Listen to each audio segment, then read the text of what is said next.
Hello students, how are you? Today we will start a topic nitrogen cycle. Actually this topic you will learn two times. First time in crop production and second time in microorganism friend and foe. Nitrogen cycle is a very important cycle in our ecology or you can say ecosystem. Nitrogen cycle केवल आप eighth में ही नहीं पढ़ेंगे, ninth में भी पढ़ने को मिलेगी, टेंथ में भी मिलेगी, 11th 12th ये सारे क्लासेस में बायो में बहुत इम्पॉर्टेंट पार्ट होती है। तो हम लोग समझते हैं नाइट्रोजन साइकिल को। साइकिल वर्ड से मतलब क्या होता है कि जिस पॉइंट से स्टार्ट होना है उसी पॉइंट पे वापस आना है, यानी नाइट्रोजन जहाँ से आई वहाँ पर वापस जाएगी। अब नाइट्रोजन साइकिल पढ़ क्यों रहे हैं, what is the importance of nitrogen in our ecosystem. हमने सभी ने अपना एटमॉस्फेरिक कंपोजिशन पढ़ा है और उसमें देखा है कि नाइट्रोजन 78% अवेलेबल है हमारे एटमॉस्फेयर में। सबसे ज़्यादा अमाउंट में नाइट्रोजन ही अवेलेबल है। तो कोई रीज़न तो रहा होगा नाइट्रोजन का इतनी बड़े अमाउंट में प्रेजेंट रहने के लिए। तो nitrogen as you know that कि यह अभी आपको नहीं पता है, आगे चल के आपको ये चीज़ पढ़ने को मिलेगी कि नाइट्रोजन जो होती है वो एक प्रोटीन बनाने में, अमीनो एसिड्स बनाने में और कई सारी बायोलॉजिकल मेटाबॉलिक एक्टिविटीज़ में बड़ी हेल्पफुल होती है। यानी बिना नाइट्रोजन के लाइफ इमेजिन करना मुश्किल है। जैसे बिना कार्बन डाइऑक्साइड, बिना ऑक्सीजन के लाइफ इम्पॉसिबल है, वैसे ही नाइट्रोजन के बिना भी लाइफ इम्पॉसिबल है। अभी हम लोग इसकी स्टार्टिंग समझते हैं। वैसे मैंने इस टॉपिक में आपको लगभग हर चीज़ अच्छे से बताने की कोशिश की है, लेकिन आप इसको हायर क्लास में और अच्छे डिटेलिंग के साथ समझेंगे क्योंकि तब तक आपकी अंडरस्टैंडिंग भी बहुत अच्छी हो चुकी होगी। So let's start nitrogen cycle. So, as in your NCERT book, this is the diagram given. Atmospheric nitrogen, you can see here, it starts from atmosphere. ये कहाँ से स्टार्ट होती है? एटमॉस्फेयर से स्टार्ट होती है ना। तो कोई भी न्यूट्रिएंट जो अर्थ पर अवेलेबल है, या आप कह सकते हो कोई भी एलिमेंट जो अर्थ पर अवेलेबल है, वो एक रिजर्वायर से मिलता है, यानी कि एक ऐसी जगह से जहां वो बहुत ज़्यादा मात्रा में पाया जाता है। क्योंकि नाइट्रोजन सबसे ज़्यादा मात्रा में पाई जाती है तो इसका इस्तेमाल भी बहुत जगह पर होता है। लेकिन नाइट्रोजन के साथ एक प्रॉब्लम है कि nitrogen directly can not be used by plants और एनी अदर ऑर्गेनिज्म। नाइट्रोजन बहुत ही स्ट्रॉन्ग बॉन्ड के साथ दूसरे एटम के साथ जुड़ी हुई होती है, यानी उसे यूजेबल फॉर्म में कन्वर्ट करना पड़ता है। हम डायरेक्ट नाइट्रोजन को यूज़ नहीं करते। तो नाइट्रोजन को अलग अलग फॉर्म में यूज़ करने के तरीके आप समझ लीजिए कि क्या क्या होते हैं, ठीक है। तो सबसे पहले अगर हम समझें कि नाइट्रोजन सबसे ज़्यादा कहाँ है, एटमॉस्फेयर में। हमारे कहाँ पर है, हमारे एटमॉस्फेयर में, नंबर 1 यहाँ समझ लेते हैं, ठीक है। अब जब अर्थ पर लाइफ ही नहीं थी, जैसे अगर आप देखो कि नाइट्रोजन यहाँ पर दो पार्ट में डिवाइड होती है, एक यहाँ से और एक यहाँ से, यानी एटमॉस्फेरिक नाइट्रोजन को लाइटनिंग ब्रेक करती है और दूसरा ग्रीन ब्लू एल्गी या नाइट्रोजन फिक्सेशन बैक्टीरिया जो होता है वो नाइट्रोजनस कंपाउंड में कन्वर्ट करता है। लेकिन सवाल ये क्रिएट होता है कि जब ये बैक्टीरिया और ये कुछ भी अर्थ पर नहीं थे तो नाइट्रोजन को कौन ब्रेक कर रहा था। यानी कि शुरुआत में जब अर्थ बनी होगी तो नाइट्रोजन का फिक्सेशन किसने किया, तो उसका फिक्सेशन किसने किया, लाइटनिंग ने। किसने, एटमॉस्फेरिक जो लाइटनिंग होती है क्लाउड्स में, उसमें क्या होता है कि जो केमिकल प्रोसेस होती हैं, जो भी आयन के ट्रांसफ़र होते हैं, उसके थ्रू नाइट्रोजन किस में ब्रेक हो जाती है, नाइट्राइट या नाइट्रेट्स में ब्रेक हो जाती है, ठीक है। अब जनरली अगर समझो कि दुनिया जब बनी तो बिजली गिरती थी और बिजली के चमकने से नाइट्रोजन नाइट्रेट्स में कन्वर्ट होती थी। लेकिन अब हर वक्त तो भगवान बिजली नहीं गिरा सकते थे, है ना। तो हर वक्त तो बिजली नहीं गिरती रहती। तो जब बिजली नहीं गिरती रहती तो नाइट्रोजन को कौन फिक्स करता। अब नाइट्रोजन के आने की वजह से क्या हुआ, आप आगे चल के पढ़ोगे, जब 10th क्लास में पढ़ोगे तब आपको ओरिजिन ऑफ लाइफ एक टॉपिक पढ़ने को मिलेगा। तब आप ये पढ़ोगे कि धरती पर जीवन कैसे आया। तो उसमें ये जो नाइट्रोजन साइकिल है इसका बहुत बड़ा रोल है। जब लाइटनिंग हुई, उस लाइटनिंग से जो नाइट्रोजन ब्रेक हुई उसने आरएनए और डीएनए नाम के एसिड्स बनाए, जो कि हमारी सबसे बेसिक लिविंग यूनिट जो होती है सेल, उसका सबसे बेसिक पार्ट डीएनए और आरएनए फॉर्म किया। डीएनए और RNA, D oxy ribo nucleic acid को हम डीएनए कहते हैं, राइबो न्यूक्लिक एसिड को हम आरएनए कहते हैं। तो सबसे पहले इसने क्या बनाया था, आरएनए बनाया था, राइबो न्यूक्लिक एसिड बनाए। तो न्यूक्लिक एसिड्स जो थे वो बने, और न्यूक्लिक एसिड्स के बनने से क्या बने, बैक्टीरिया बने। क्या बने, बैक्टीरिया बने। तो सबसे पहले लाइटनिंग हुई, लाइटनिंग की वजह से क्या प्रोड्यूस हुए, बैक्टीरिया, क्योंकि आरएनए बना अर्थ पर, आरएनए बनने से बैक्टीरिया बना। अब वही बैक्टीरिया क्या करने लगा, जो काम लाइटनिंग करती थी वही नाइट्रोजन फिक्सेशन का काम ग्रीन ब्लू एल्गी और एटमॉस्फेरिक जो हमारा नाइट्रोजन फिक्सिंग बैक्टीरिया था वो करने लगा। अब वो बैक्टीरिया जो था, या अब आप कह सकते हो कि ये जो हमारी सारी प्रोसेस थी, अब इसमें ये दोनों स्टेप्स तो समझ में आ गए आपको कि लाइटनिंग से ये हमारे नाइट्रोजन नाइट्रेट्स में या नाइट्राइट्स में कन्वर्ट हो जाते थे।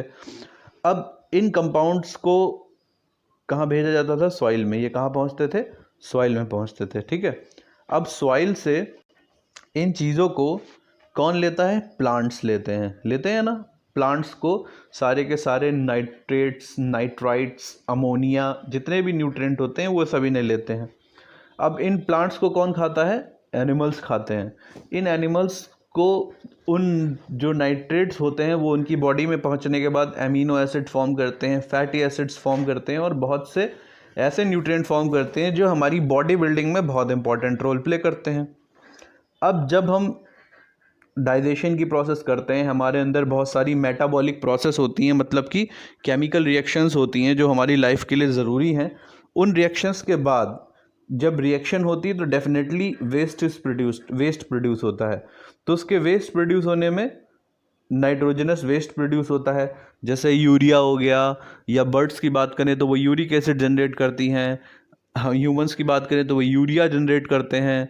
ऐसे ही जो तुम्हारे एक्वाटिक एनिमल्स होते हैं वो अमोनिया रिलीज़ करते हैं, बहुत सारे नाइट्रोजनस वेस्ट रिलीज़ होते हैं।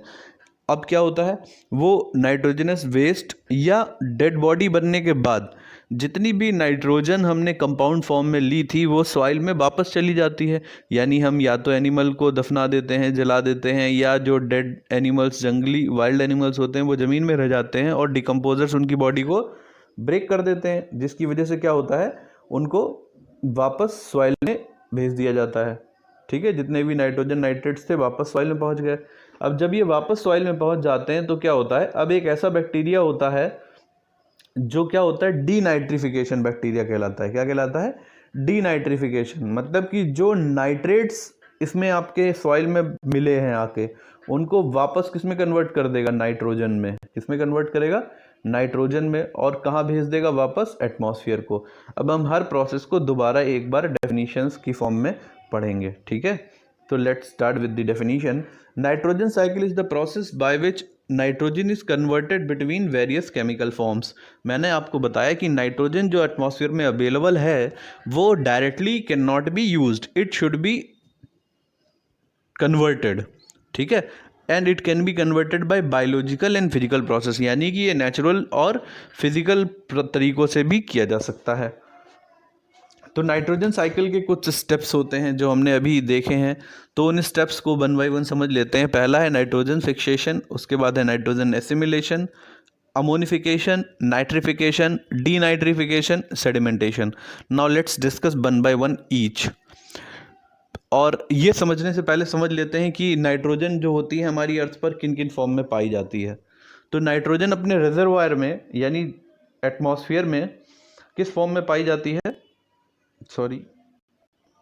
नाइट्रोजन अपने रिजर्वायर में पाई जाती है इनऑर्गेनिक फॉर्म में। किस फॉर्म में पाई जाती है, इनऑर्गेनिक फॉर्म में। इनऑर्गेनिक का मतलब होता है जिसमें कोई भी बायोडिग्रेडेबल सब्सटेंस मटेरियल ना हो। इनऑर्गेनिक का मतलब जिसमें कोई भी बायोडिग्रेडेबल भी नहीं कहना चाहिए, कायदे में कहना चाहिए कार्बन नहीं है, जिसमें कोई भी कार्बन का एटम ना हो। जिसमें कोई भी कार्बन एटम ना हो वो क्या कहलाते हैं, और इनऑर्गेनिक कहलाते हैं। तो ठीक है, नाइट्रोजन डेफिनेटली नाइट्रोजन ही है तो उसमें कोई भी कार्बन नहीं है। ऑर्गेनिक का मतलब क्या हो जाता है कि ऑर्गेनिक में यहाँ पर भी आपको कोई कार्बन नहीं दिख रहा होगा, लेकिन ऑर्गेनिक का मतलब होता है ये कहीं ना कहीं पर ऐसे सब्सटेंस के साथ जुड़ते हैं जाके, आयंस, इन्हें हम क्या कहते हैं, आयंस। ये आयंस कहीं ना कहीं ऐसी चीज़ों से जुड़ते हैं जाके जो डिकम्पोज हो जाएंगे, जो कहीं ना कहीं कार्बन वाले कंपाउंड में जाके जुड़ते हैं, ठीक है। तो इसीलिए हम इसे ऑर्गेनिक नाइट्रोजन कहते हैं, क्योंकि ये कहीं ना कहीं डिकम्पोजेबल फॉर्म में जाके जुड़ेंगे, ठीक है, क्लियर। तो नाइट्रोजन की ये हमारी फॉर्म्स होती हैं जो ऑर्गेनिक, यानी कि जब भी एटमॉस्फेयर से इनऑर्गेनिक नाइट्रोजन होती है वो किस में कन्वर्ट होगी, इन फॉर्म्स में, अमोनियम आयन में कन्वर्ट हो जाएगी, नाइट्राइट आयन में कन्वर्ट हो जाएगी, नाइट्रेट आयन में कन्वर्ट हो जाएगी, नाइट्रस ऑक्साइड में या नाइट्रिक ऑक्साइड में कन्वर्ट हो जाती है, ठीक है। तो let's move to the next topic, nitrogen fixation. Nitrogen fixation मतलब कि फिक्स करने का मतलब क्या होता है, किसी भी, अगर हम लोग जनरली किसी वर्ड का मतलब फिक्स का मतलब समझते हैं कि ये प्रॉब्लम फिक्स कर दो, इसका मतलब हमारी अंडरस्टैंडिंग में ले आओ कि ये कैसे सही हुआ, क्या नहीं हुआ, ये हमें अंडरस्टैंडिंग में लाना है, फिक्सेशन। तो फिक्सेशन यहाँ पर क्या हुआ, nitrogen fixation, the conversion of free nitrogen of atmosphere into biologically acceptable form, यानी कि जो नाइट्रोजन हम यूज़ नहीं कर सकते उसे ऐसे कन्वर्ट करना जिसका इस्तेमाल हम कर सकें, नाइट्रोजनस कंपाउंड में करना, यानी कि फ्री नाइट्रोजन को नाइट्रोजनस कंपाउंड में कन्वर्ट करना, ठीक है। And it can be done by 3 steps, biological nitrification, यानी कि नेचुरल प्रोसेस से ये कैसे होती है, फिर क्या है, फिजियोकेमिकल नाइट्रोजन फिक्सेशन, यानी कि नेचुरल या नॉन बायोडिग्रेडेबल, नॉन बायोलॉजिकल भी आप इसे कह सकते हो, क्या कहोगे, non biological technique. And third is industrial, ये भी एक टाइप का नॉन बायोलॉजिकल ही होता है। इंडस्ट्रियल का मतलब क्या होता है, जब हमें अपने ज़रूरत के लिए नाइट्रोजन बनानी हो तो हम कैसे बनाएंगे, कि हमें लैब में चाहिए, इंडस्ट्रियल पर्पज़ के लिए नाइट्रोजन चाहिए तो हम कैसे बनाएंगे, ठीक है। तो let's move to the first step, biological nitrification. Biological nitrification का मतलब क्या होता है, किसी भी नेचुरल ऑर्गेनिज्म की हेल्प से नाइट्रोजन को नाइट्रेट, नाइट्राइट की फॉर्म में कन्वर्ट करना। तो हमने पढ़ा है क्लास 7th में कि कुछ बैक्टीरिया होते हैं, जैसे तुम्हारा राइजोबियम बैक्टीरिया, जो एटमॉस्फेरिक नाइट्रोजन को नाइट्रेट में कन्वर्ट करता है, ठीक है। कुछ ग्रीन ब्लू एल्गी होती है जिसका काम भी एटमॉस्फेरिक नाइट्रोजन को नाइट्रेट में कन्वर्ट करना पड़ता है। तो ये यहाँ पर आपको दिए हुए हैं कि सिम्बायोटिक बैक्टीरिया होता है राइजोबियम जो कन्वर्ट करता है, ग्रीन ब्लू एल्गी होती है, ये क्या होते हैं, नॉस्टॉक या एनाबेना। फ्री लिविंग बैक्टीरिया, यानी जो फ्री होता है, कंपाउंड फॉर्म में नहीं पाया जाता है, राइजोबियम जैसे फ्री नहीं होता, ये एक सिम्बायोटिक बैक्टीरिया होता है, कहीं ना कहीं जुड़ के रहता है। लेकिन फ्री लिविंग बैक्टीरिया का मतलब क्या हो गया, जैसे एजोबैक्टर, क्लोस्ट्रीडियम, डेरेक्जिया, ये सारे के सारे कैसे होते हैं, फ्री लिविंग बैक्टीरिया होते हैं। ये जैसे एयर में या कहीं पे भी पाए जा सकते हैं, वाटर बॉडीज़ में कहीं पे भी, और ये एटमॉस्फेरिक नाइट्रोजन को नाइट्रोजन कंपाउंड में बदल देते हैं। नेक्स्ट इज केमिकल और नॉन बायोलॉजिकल नाइट्रोजन। इसमें क्या होता है, एटमॉस्फेरिक नाइट्रोजन लाइटनिंग की प्रोसेस में, यानी कि जब हमारी एटमॉस्फेरिक एक्टिविटीज़ होती हैं, जैसे कि थंडर स्टॉर्म आता है, तो उस वक्त क्या होता है, उस थंडर स्टॉर्म में जो ऑक्सीजन होती है या ओजोन के पार्टिकल होते हैं, वो क्या होते हैं, ब्रेक होते हैं लाइटनिंग की वजह से, यानी उनमें इलेक्ट्रोलिसिस होती है और वो क्या प्रोड्यूस करते हैं, नाइट्रोजन के ऑक्साइड्स प्रोड्यूस करते हैं। जैसे यहाँ पे आपको दिख रहा होगा ये ऑक्साइड्स फॉर्म हुए हैं ना, ये नाइट्रोजन जो थी ऑक्सीजन के साथ, ऑक्सीजन के नेसेंट एटम के साथ रिएक्ट करके क्या बनाया इसने, नाइट्रिक ऑक्साइड बनाया, फिर नाइट्रोजन डाइऑक्साइड बनाया, फिर ये नाइट्रोजन ऑक्साइड्स बनाए, ठीक है। तो नाइट्रोजन के ऑक्साइड्स बन गए या आप नाइट्रोजन के कंपाउंड बन गए, कुछ भी कह सकते हो, यानी कि ये लाइटनिंग के थ्रू हुआ। और ये प्रोसेस आप कह सकते हो कि ये बिल्कुल इनिशियल प्रोसेस रही होगी। कैसी प्रोसेस, इनिशियल मतलब जब धरती पर जीवन भी नहीं रहा होगा तब ये प्रोसेस शुरू हुई थी, ठीक है। अब ये नाइट्रोजन जो आगे चल के, और आप इसमें ये देख सकते हो कि जब नाइट्रोजन एटमॉस्फेयर में मिलती है, और आपने 7th क्लास में पढ़ा है कि जो नाइट्रोजन के ऑक्साइड हैं जब वो रेन वाटर में मिलते हैं तो वो क्या करते हैं, मिनरल्स के साथ मिलके और कंपाउंड, नाइट्रोजनस कंपाउंड फॉर्म करते हैं, ठीक है। और क्या होता है, एक और प्रॉब्लम अराइज करते हैं जो आपको आगे पढ़ने को मिलेगी, दैट इज़ मार्बल कैंसर। क्या करते हैं, मार्बल कैंसर, क्या कॉज करते हैं, मार्बल कैंसर कॉज करते हैं, ठीक है। और आप कह सकते हो एक और प्रॉब्लम अराइज करते हैं जिसे हम लोग कहते हैं एसिड रेन। ये हम लोग आगे के टॉपिक्स में पढ़ने वाले हैं, इसलिए टेंशन ना लें, हम लोग डिटेलिंग में पढ़ेंगे। अगला क्या होता है, एसिड रेन भी कॉज करते हैं, मार्बल कैंसर और एसिड रेन, ये दो प्रॉब्लम्स भी अराइज होती हैं इस नाइट्रोजन साइकिल के ही पार्ट्स के थ्रू। अगला है इंडस्ट्रियल नाइट्रोजन फिक्सेशन। अब इंडस्ट्रियल आप चाहे पढ़ो अभी ये ना पढ़ो, आपको हायर क्लास में पढ़ने को मिलेगी। जब हमें कभी भी बहुत लार्ज अमाउंट में नाइट्रोजन की ज़रूरत होती है लेबोरेटरी में, तब हम उसे कैसे बनाते हैं, तब हम उसे क्या होता है, बहुत हाई प्रेशर पर 600 डिग्री टेम्परेचर तक आयरन कैटलिस्ट, मतलब आयरन की प्रेजेंट में हाइड्रोजन और आयरन दोनों की प्रेजेंस में एटमॉस्फेरिक नाइट्रोजन को किस में कन्वर्ट करते हैं, अमोनिया में। अमोनिया में भी नाइट्रोजन होती है, ये देखिए अमोनिया में भी क्या है, नाइट्रोजन दिख रही है ना। तो ये नाइट्रोजन भी क्या है, एक हैबर-बॉश प्रोसेस होती है जिसके थ्रू हम उसे एटमॉस्फेरिक नाइट्रोजन को नाइट्रेट में कन्वर्ट करते हैं। ये आगे चल के जो आप नीट का एग्ज़ाम देंगे कभी, ठीक है, तो उसमें बहुत इंपॉर्टेंट क्वेश्चन होता है, पूछा जाता है कि जो एटमॉस्फेरिक नाइट्रोजन होती है उसका किस इंडस्ट्रियल प्रोसेस के थ्रू हम कंपाउंड फॉर्म में कन्वर्जन करते हैं। Okay, now let's move to the second process. Second is nitrogen assimilation. अब नाइट्रोजन एसिमिलेशन समझना बहुत सरल है अगर आपने क्लास 7th में एसिमिलेशन टॉपिक पढ़ा है। एसिमिलेशन का क्या मतलब होता है, किसी भी, जैसे हमने पढ़ा था ना डाइजेशन में एक स्टेप था एसिमिलेशन, यानी जब फूड ब्रेक हो जाता है न्यूट्रिएंट की फॉर्म में, उन न्यूट्रिएंट्स का सेल्स में एब्जॉर्ब होना और सेल उन न्यूट्रिएंट्स को लेके बॉडी की ग्रोथ करती है, रिपेयरिंग करती है, डिजीज से लड़ने की इम्यूनिटी जनरेट करती है। This is called assimilation.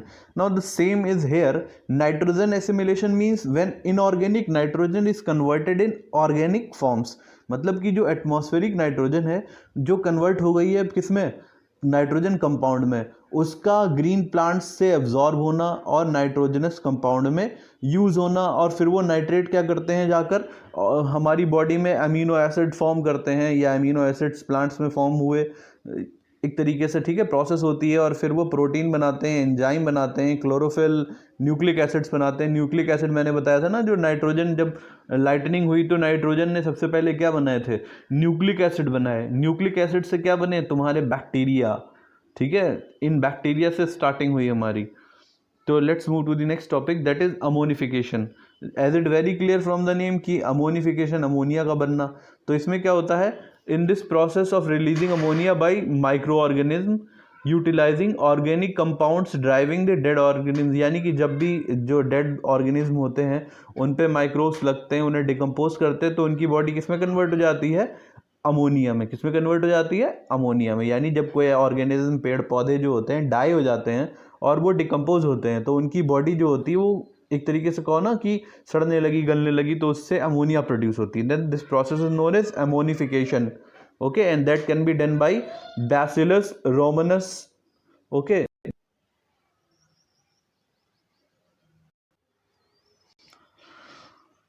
okay, the next step, nitrification. Nitrification means nitrification is the process of enzymatic oxidation of ammonia to nitrates by certain microorganisms in the soil। यानी कि जो ammonia है उसका enzymatic oxidation, यानी enzymes की help से oxidation हो जाना। ऑक्सीडेशन हो जाना मतलब उसमें ऑक्सीजन का जुड़ जाना। किसका जुड़ जाना, ऑक्सीजन का जुड़ना। ऑक्सीडेशन मतलब ऑक्सीजन का जुड़ जाना और हाइड्रोजन का निकल जाना, ठीक है। अमोनिया क्या होता है, NH3। तो ऑक्सीडेशन का मतलब क्या होता है, हाइड्रोजन का निकलना और ऑक्सीजन का जुड़ना। तो ये क्या होती है, नाइट्रेट फॉर्म कर लेती है, ठीक है। जैसे नीचे आपको बैक्टीरिया भी दिए, ये आपको एंजाइम्स या आपको बैक्टीरिया दिए हुए हैं, जैसे नाइट्रोबैक्टर और नाइट्रोसोमोनास ये दिए हुए हैं। ये क्या करते हैं, एंजाइमेटिक, यानी सिंपली आप समझ लो कि अमोनिया को किस में कन्वर्ट कर देते हैं, नाइट्रेट्स में। ये क्या कर देते हैं, अमोनिया से NH3 जो अमोनिया होता है इससे क्या करते हैं, निकाल देते हैं किसे, हाइड्रोजन को। हाइड्रोजन क्या हो जाती है, निकल जाती है बाहर, और क्या होता है, ऑक्सीजन। अब जब हाइड्रोजन निकल जाती है तो क्या बचता है, नाइट्रोजन, और इसमें क्या जुड़ जाती है, ऑक्सीजन। तो दिस इज कॉल्ड ऑक्सीडेशन, यानी हाइड्रोजन का बाहर निकलना और ऑक्सीजन का जुड़ जाना, दैट इज कॉल्ड ऑक्सीडेशन, ठीक है। तो नाइट्रिफिकेशन में ये नाइट्रेट की फॉर्म में कन्वर्ट हो जाते हैं और उसके बाद सॉइल उनको यूज़ करती है। फिर होता है डीनाइट्रिफिकेशन, ये उल्टी प्रोसेस है नाइट्रिफिकेशन की।